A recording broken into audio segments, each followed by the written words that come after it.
Hi hello. ഈ മൊബൈലും പിടിച്ച് ഗോഷ്ടി കാണിച്ചിട്ടിരിക്കുന്നതാണ് നമ്മളെ മുതലാളി. അപ്പുറത്ത് കമ്പ്യൂട്ടർ കയറി ഇരിക്കുന്നത് പളങ്കിപ്പൂച്ചി. മുതലാളിയുടെ കട തുടങ്ങുന്നതിന് മുമ്പ് പല വീടുകളിൽ പോയി ആഹാരം കഴിച്ചിരുന്നതാണ് പളങ്കി. മുതലാളി കട തുടങ്ങി ഉച്ചയ്ക്ക് ഭക്ഷണം കൊടുത്തു തുടങ്ങി ബന്ധമാണ്. ഇപ്പോൾ കട തുടങ്ങാൻ പളങ്കി വരും. രാത്രി പൂട്ടും വരെ കൂട്ടിരിക്കും. പിന്നെ ഇപ്പൊ പ്രത്യേകിച്ച് പറയാൻ കഴിഞ്ഞു, കഴിഞ്ഞ ദിവസം പളങ്കി പ്രസവിച്ചു 3 കുഞ്ഞുങ്ങൾ.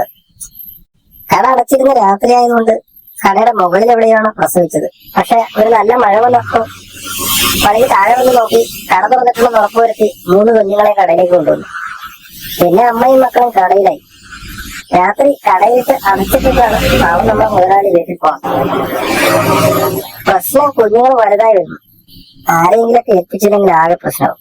ഫേസ്ബുക്കിലും വാട്സാപ്പിലൊക്കെ അഡോപ്ഷൻ പോസ്റ്റ് ഇട്ടെങ്കിലും ഇതുവരെ ആരും വന്നിട്ടില്ല.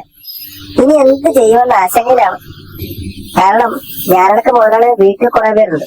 കടയിൽ 3 പേരെ കൂടി ഇനി അധികം നാൾ വളർത്താൻ പറ്റില്ല. എടുത്ത് പുറത്താക്കാമെന്ന് വെച്ചാൽ അത് പളങ്കിക്ക് സങ്കടവും. പളങ്കിക്ക് സങ്കടമായാൽ മുതലാളിക്ക് സങ്കടവും. എന്താകുമോ എന്തോ. എന്തായാലും നമുക്ക് കാത്തിരുന്ന് കാണാം.